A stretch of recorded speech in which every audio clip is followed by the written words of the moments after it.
They say that every elegant woman has her little black dress.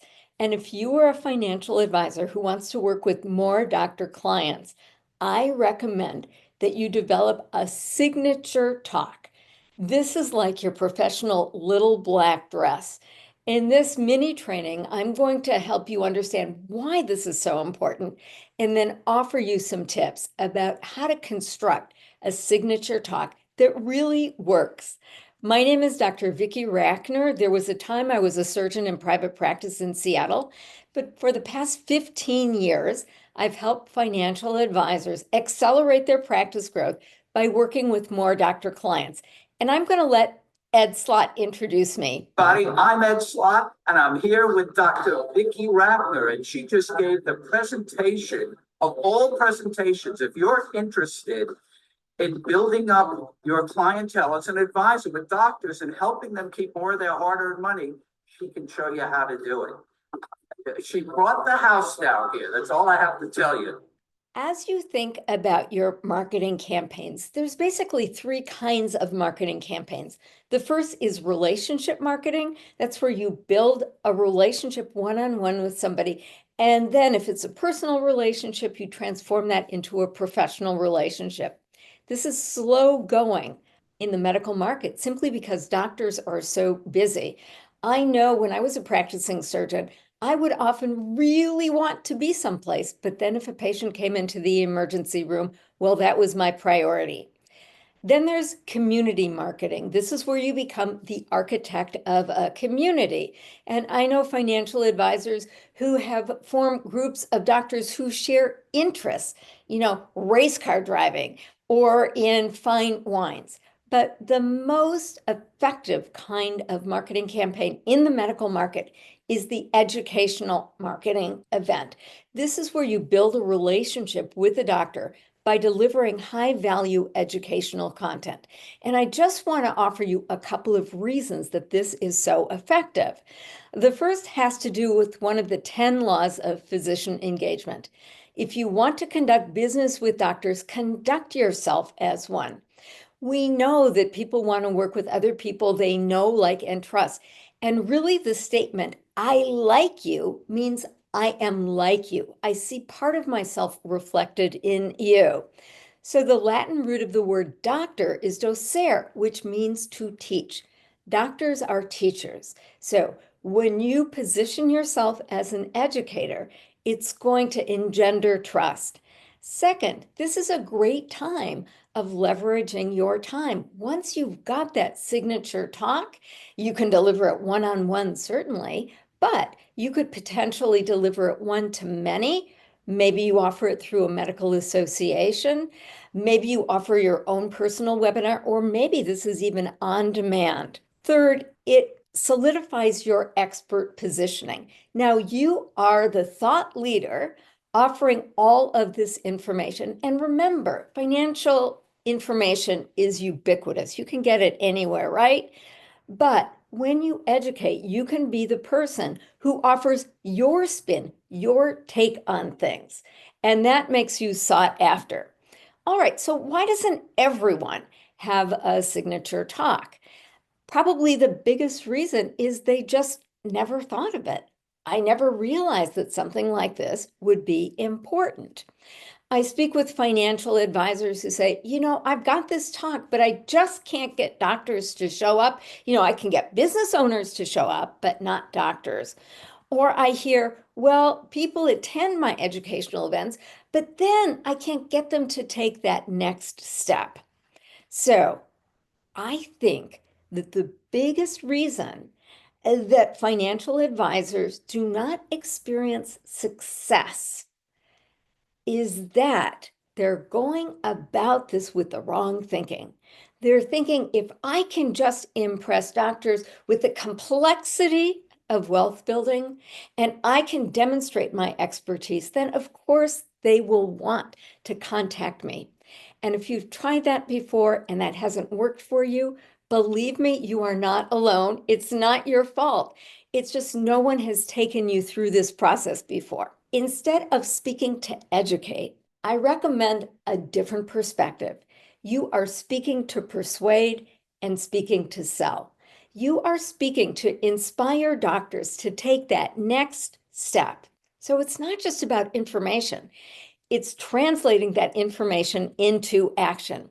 So imagine that there is a ravine and there's a deep gully. In order to get to the other side, you've got to cross over this bridge. Well, think about the doctor that you are trying to reach in pain in one side of the gully. They've got a dream that's over on the other side, and your training or your offer is going to offer the way of getting from an undesired reality to a desired reality.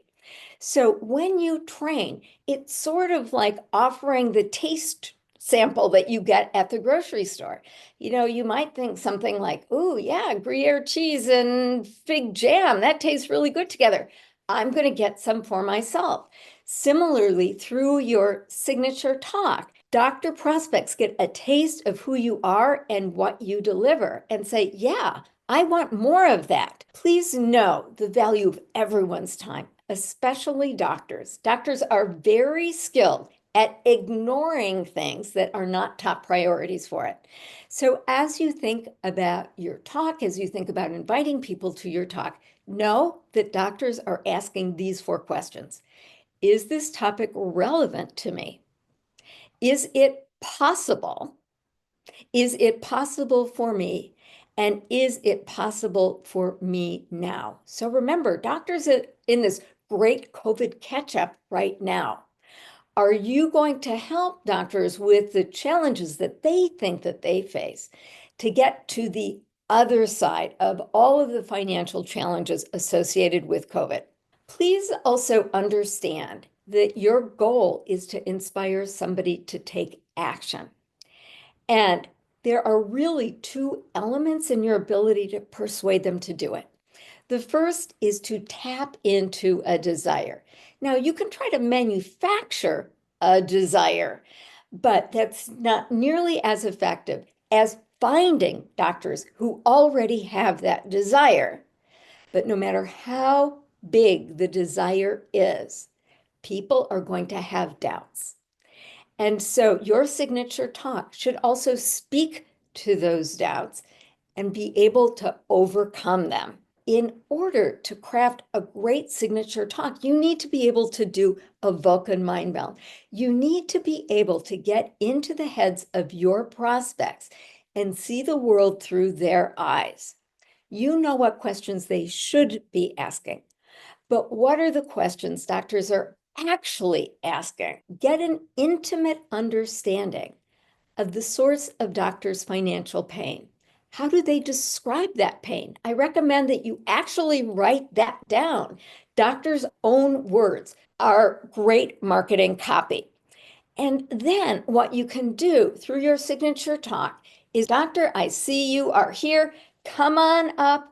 We can help you get to where you want to go." Here are some steps as you develop your signature talk. Step number 1 is decide whom you will help make what transformation. So one of the things we talk about in the Cracking the Physician Code Bootcamp is that you don't want to try to be all things to all doctors.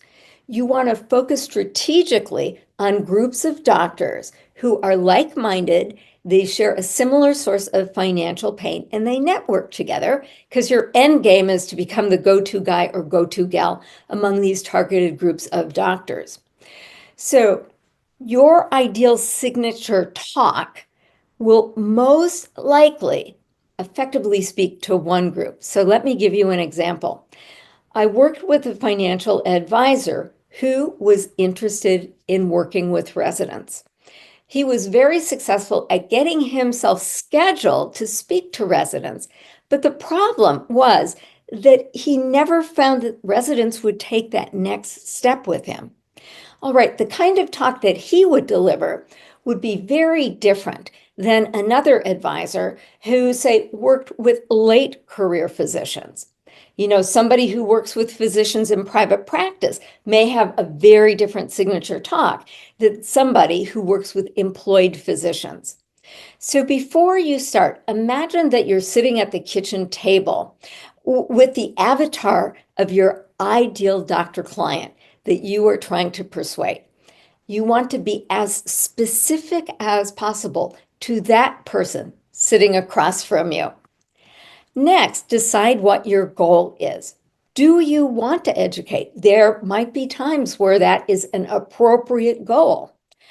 But in order to engage prospects, we know that putting the right material in front of Dr. Prospects in the right order is going to really make it easier for doctors to say yes to you.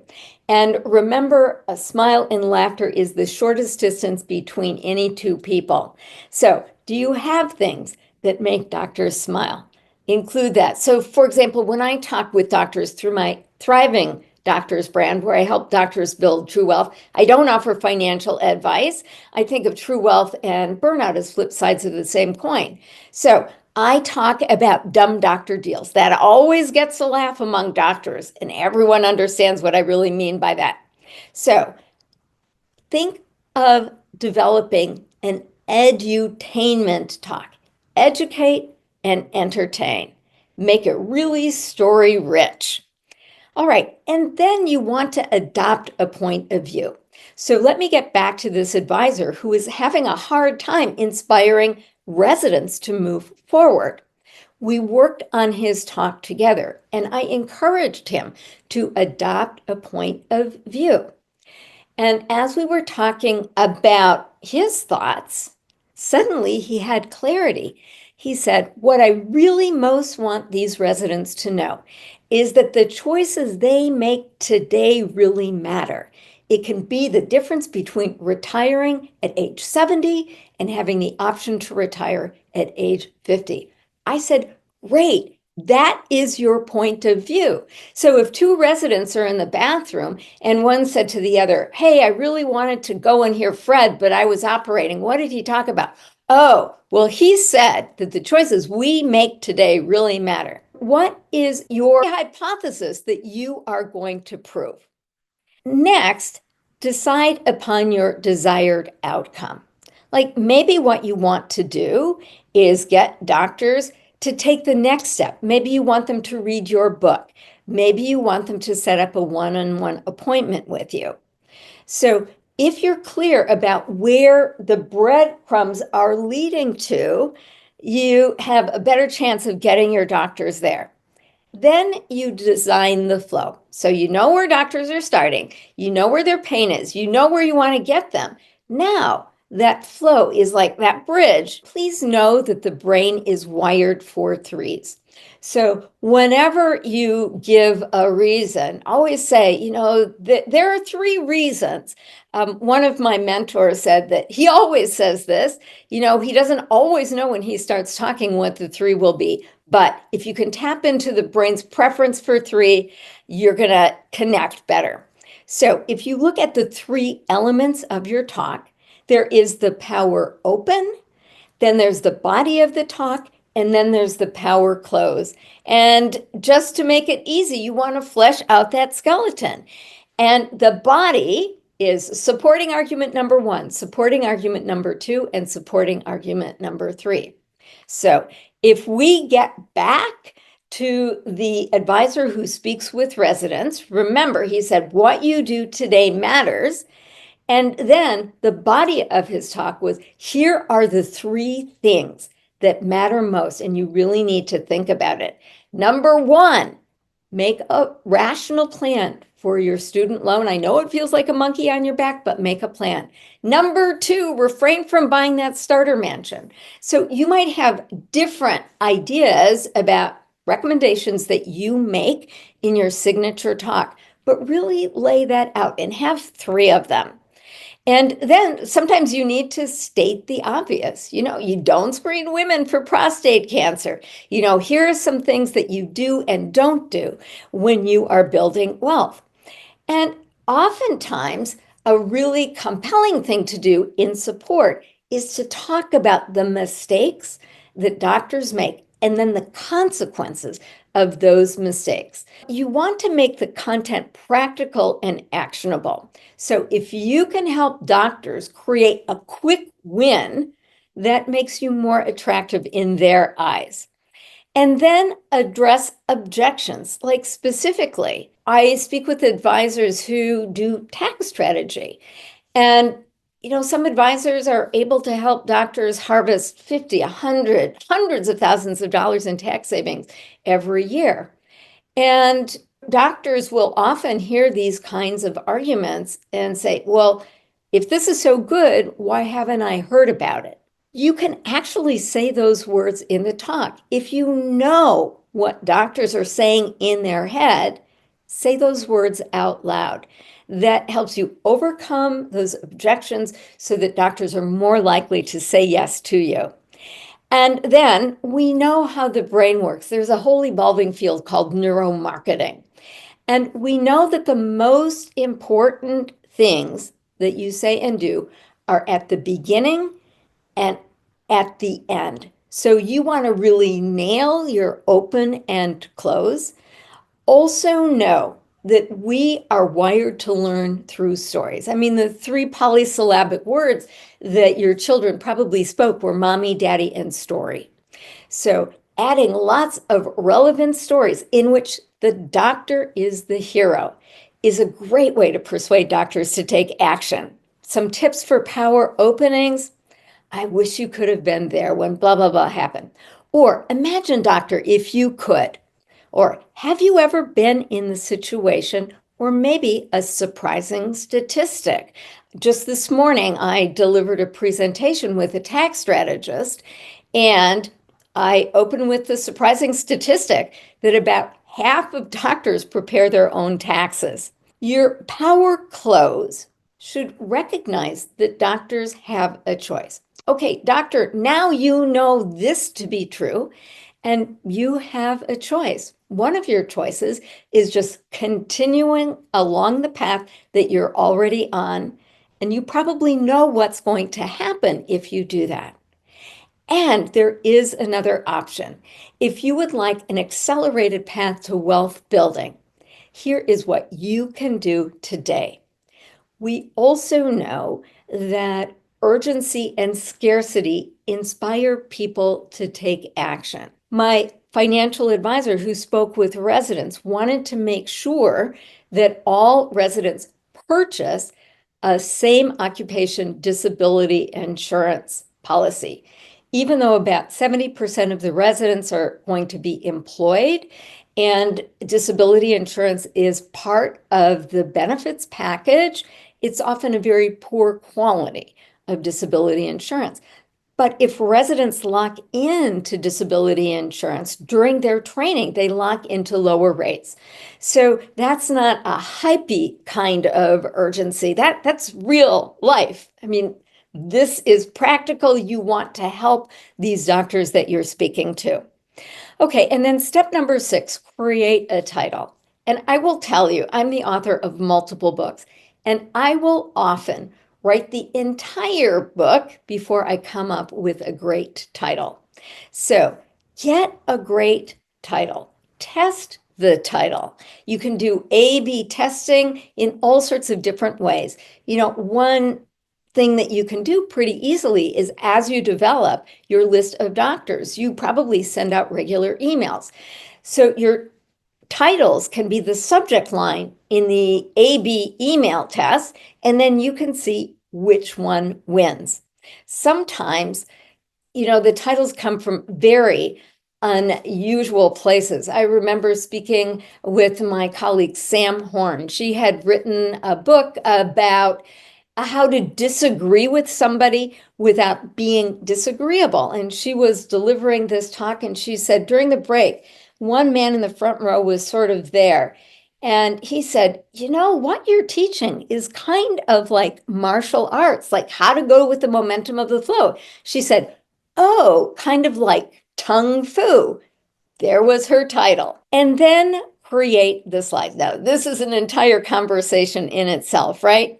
But I want to show you something that you may have seen before. This is by Chris Halter. And what he did was he mocked up a PowerPoint presentation for the Gettysburg Address. So here we go.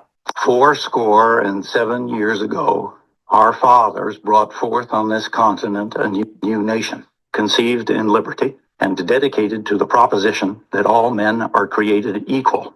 Now we are engaged in a great civil war, testing whether that nation, or any nation so conceived and so dedicated, can long endure. We are met on a great battlefield of that war.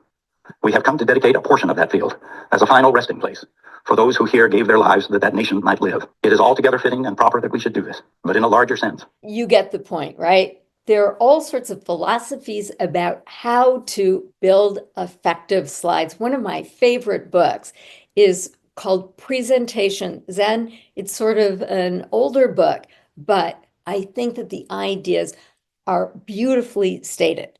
So please know that if you're delivering a live talk, maybe you don't even want to have slides.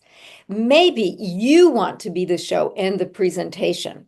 If you're delivering a webinar, you can actually reinforce what people know by reading from your slides. So this morning, when I delivered this presentation along with a financial advisor, I said, doctors, read along with me about what Judge Learned Hand had to say about taxes.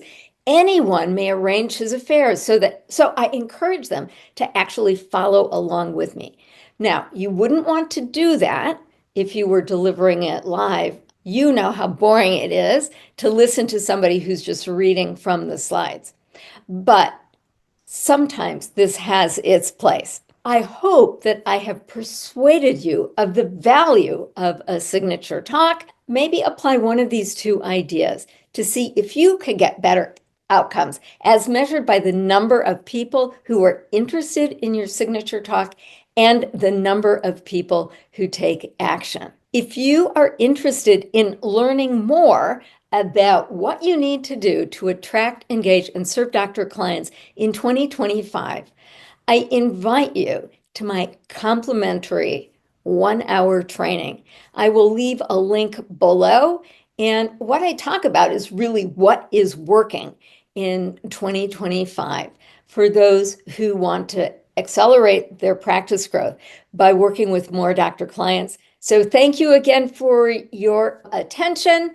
And I hope that these points delivered some value to you.